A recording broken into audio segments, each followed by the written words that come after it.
In this video, I'm going to be showing you the different ways to paint your Sons of Horus armour for the Horus Heresy. And so you can follow along, this is an easy to follow step-by-step guide explaining all the steps and techniques, so you'll have the confidence and knowledge to get your own Sons of Horus painted however you want. I'll be showing you how we can paint Sons of Horus armour in a more simple way, to a box standard level, and if you stick around until the end, you'll learn how you can achieve a metallic style armour as well.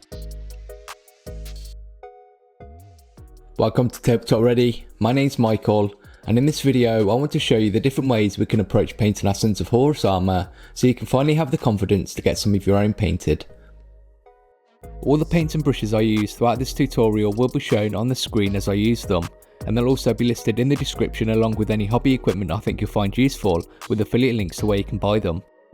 As well, if you enjoy my content here on TableTopReady, then let me know by clicking that like button, and why not leave me a comment. I love reading them and hearing about your own hobby. And before we get started, we'll have to get our miniatures ready for painting, which I've made a dedicated video about on the channel. For this video, I'll be using both fully assembled miniatures and ones that have been built with sub-assemblies. Just do what you feel comfortable doing. I'll also be undercoating my Sons of Horus differently depending on how we're going to be painting them, which I'll talk about when I show you each scheme. I first want to show you a simple method of painting their armour and some of the techniques we'll be using throughout the tutorial. I've undercoated our Sons of Horus with Mechanica Standard Grey, but use whatever spray undercoat you prefer. We're first going to want to paint our base colour for the armour, and for this we're obviously using Sons of Horus Green.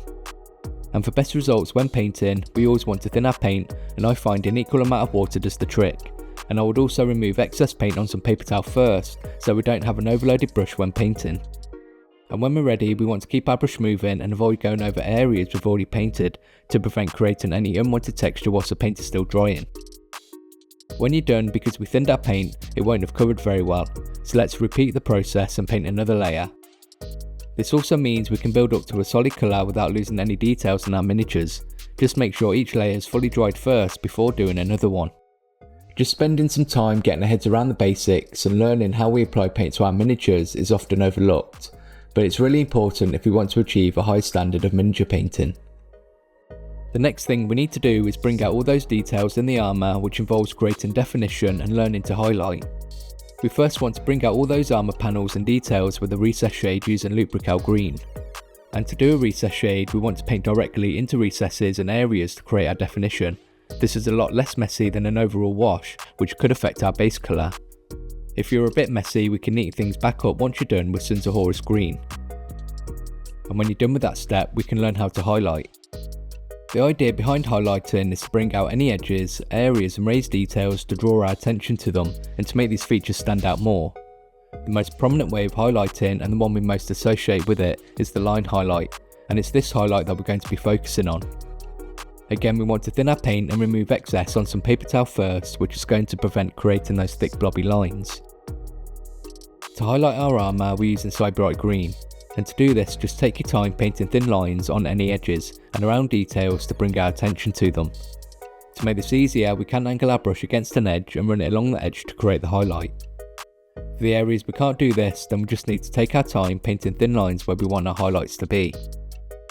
If you want to know more about highlighting, then I've got a dedicated video on the channel which goes into more detail about what I find helps me and what I did to improve.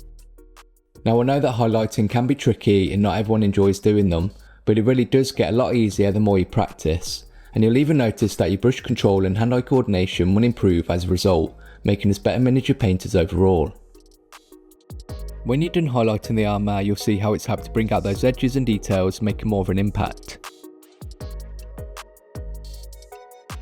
Now we've learnt some of the basics and techniques used, let's see how we can go even further and achieve a box art level.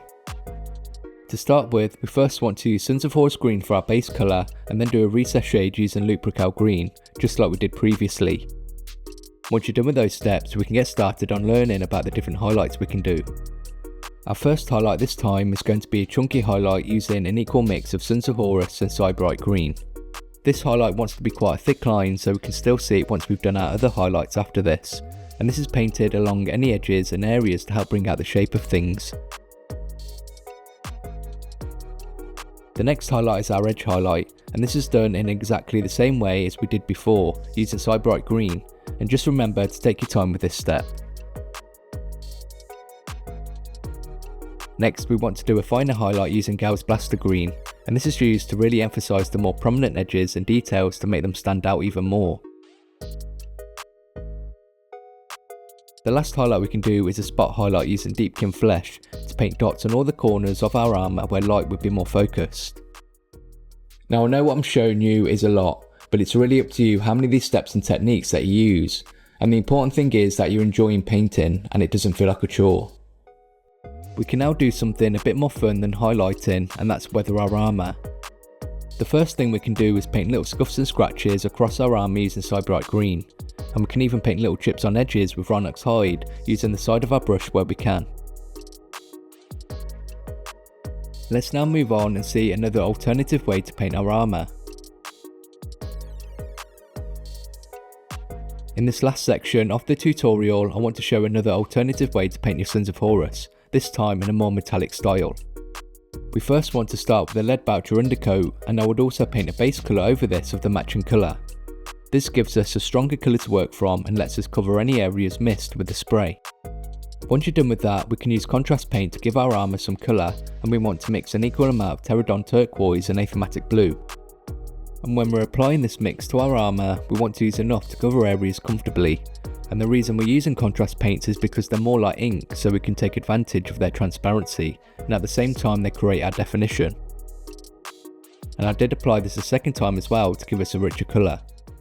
This is a great way to paint your Sons of Horus armour, as it's a lot quicker to do, and it also gives us another style if you wanted a different look to your army.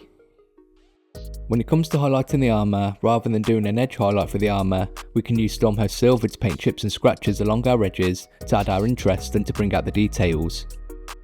Finally, a different way to weather our armour is to thin down some Doomball Brown and apply this into some of those recesses and around details to give the impression of rust.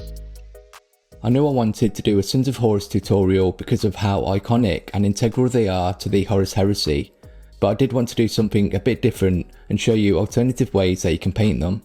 This means that you can go away and build and paint a collection of miniatures you can be really proud of. So let's see how they turned out.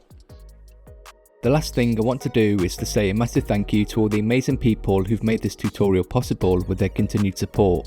It really means a lot. It allows me to get all the paints, brushes and miniatures I need to make these tutorials so I can continue to help you get better at painting. And I especially want to thank Alex Bardin, JV Meza and Grumpy Git, who have recently become supporters to the channel.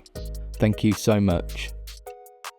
And if you feel like you get any value and enjoy the content here on TableTopReady as well, and want to help support the channel, you can become a channel member or join my Patreon, which gives you access to our Discord, regular updates, and you'll also get to watch videos and tutorials early.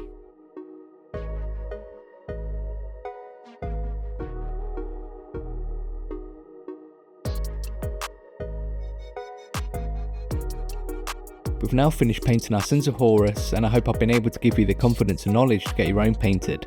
I've got plenty of other tutorials on the channel, including how to paint some of the other legions in the Horus Heresy, so go check those out as well. I really do enjoy making these tutorials and I hope you find them useful. If you do, then please leave a like and let me know in the comments below. As well, make sure to subscribe if you don't want to miss out on future content, and I'll see you in the next video.